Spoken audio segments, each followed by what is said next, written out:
Assalamualaikum Kang Gareng. Waalaikumsalam Turuk Gong. Waalaikumsalam Turuk. Iki Gong lagu Sumpah Pemuda. Ayo coba tak rungokne Turuk. Sumpah pemuda pemudi, janji setia satukan diri, bertanah air satu Indonesia, berbangsa satu bangsa Indonesia, bahasa satu Indonesia, langkah maju Indonesia merdeka, sampai kapanpun akan ku bela, satukan bangsa maju Indonesia. Apik, Truk. Nah iya iki Sumpah Pemuda. Wah iki ngelingke jaman kae ya Truk, sejarah Sumpah Pemuda. Lah iya iki angger pemuda mulak wis didhawuhke para pendiri bangsa iki nek pemuda iki sebagai generasi penerus agen perubahan yang positif lho. Iya ya Truk, iya. Mula kae negarane dhewe dadi merdeka iki ya diwiwiti saka pemuda padha bersatu. Ngono ya Truk. Kae mula terus bersumpah. Pemuda-pemuda sing ana bangsane dhewe sing awit saka Sabang sampai Merauke, saka Miangas sampai Pulau Rote lho. Iya kae sing isine janji setia menyatukan diri lho. Oh iya ya. Bertanah air satu, tanah air Indonesia. Berbangsa satu, bangsa Indonesia. Bahasa satu, bahasa Indonesia. Iki intine nang kono Gong. Wah ya telu ya nek diperangi kuwi mau bertanah air iki tegese ya wilayah Indonesia sing terdiri dari berbagai pulau-pulau sing akeh kuwi terus menyatukan diri. Oh ngono ya Truk. Wah iya ya. Berbangsa ya ngono tegese bangsa sing mapan ana nggon wilayah Nusantara iki menyatukan diri, satu bangsa lho. Ngono ya Truk. Termasuk bahasa. Satu bahasa kuwi jebule menyatukan bahasa ini sangat efektif dan efisien untuk berkomunikasi seluruh bangsa Indonesia yang terdiri dari berbagai suku kalau berbagai bahasa.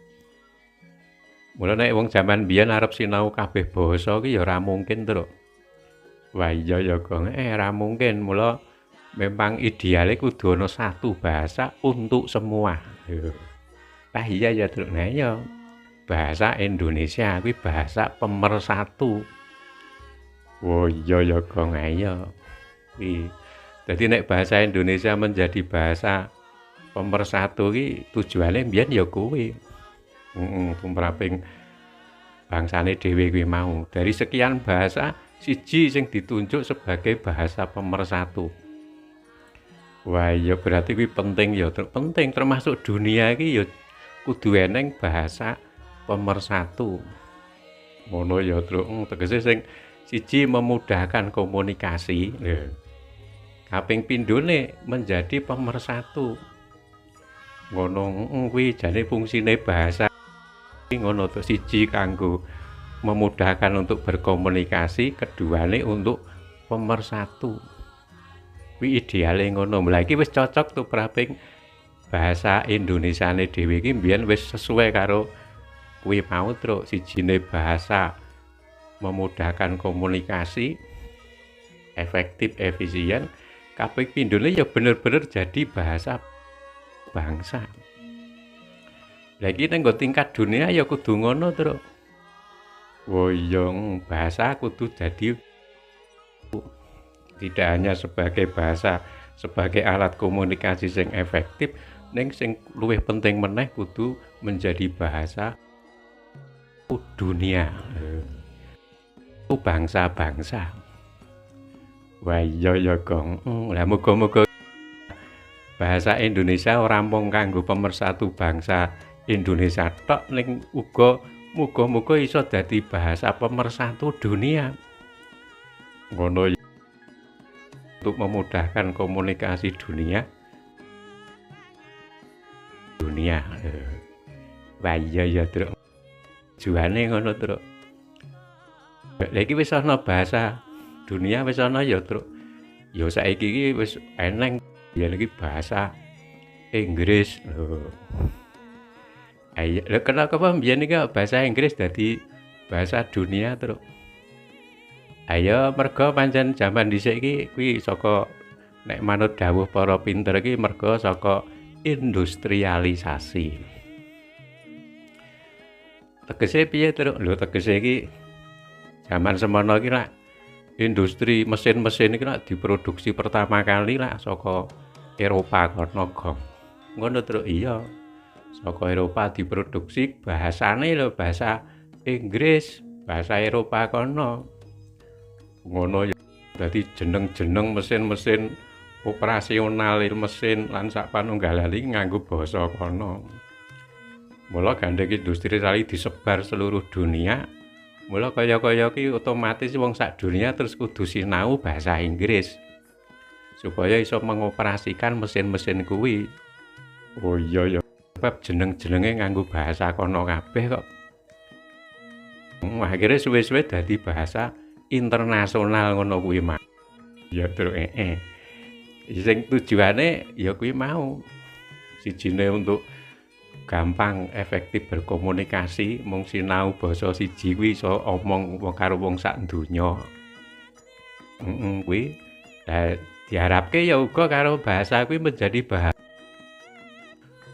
bangsa-bangsa sedunia.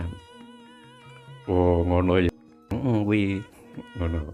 Lah iki ya muga-muga bahasa Indonesiane bangsane dhewe iki ya uga iso menjadi bahasa internasional.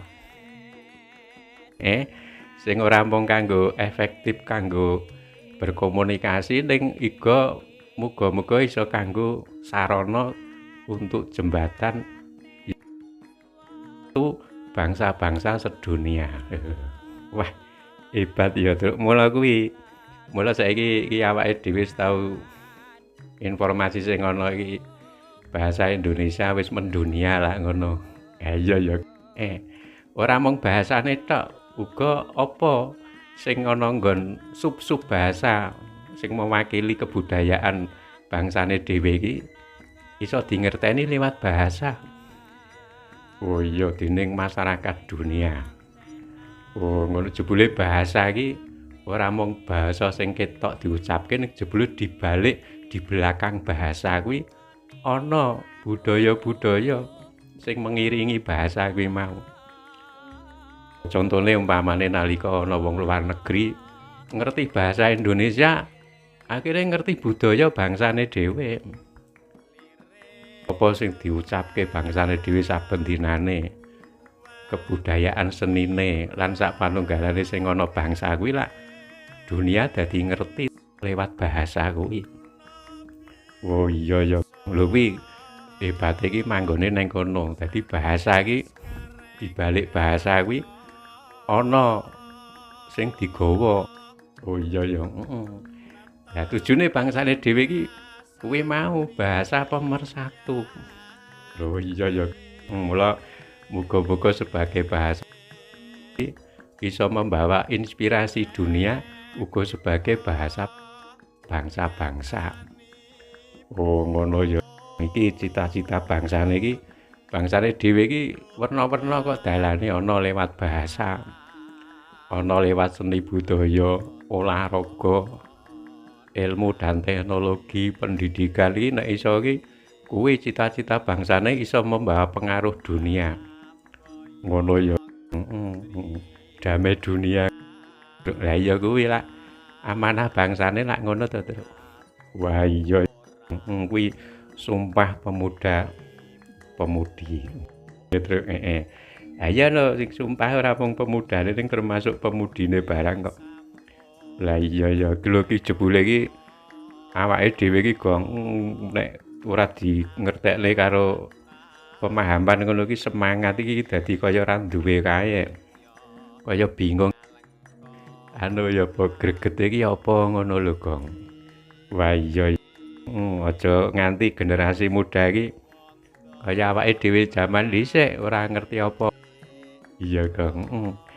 Lah iya ya muga kekurangan-kekurangan sing ana generasi sak durunge iki aja nganti ditiru karo generasi sing setelahnya. Oh ngono awake dhewe ya kepengin nyawang generasi muda iki luwih apik, luwih maju lan sak panunggal iki melu seneng. Iya aja nganti kaya awake dhewe. Lah iya ya. Kuwi semangat Sumpah Pemuda kae sing akhire pancen nyatane ndadekake bangsane dhewe dadi merdeka kok. Oh iya. Dadi ku ya termasuk jasane para pemuda. Lah iya ya. Muga-muga iso terus menjiwai ngono bangsane dhewe iki tekan sok iso menjadi bangsa adidaya, adikuasa, tur adidamai. Iki bangsane dhewe pedomane ngono. Adidaya, adikuasa ning adidayane, adikekuasaane dienggo adidamai, mewujudkan kedamaian dunia. Lah iki sing bedake bangsane dhewe iki ning kene iki, Kong. Oh, ngono ya, Truk. Iki mau Kang Gareng. Wah iya, Truk. Muga-muga iso ijabah nggo dadi bangsane dhewe iso dadi bangsa kae sing jenenge baldatun thayyibatun wa rabbun ghafur. Amin Allahumma amin. Ngono ya Kang Gareng. Wah iya Truk. Wassalamualaikum warahmatullahi wabarakatuh.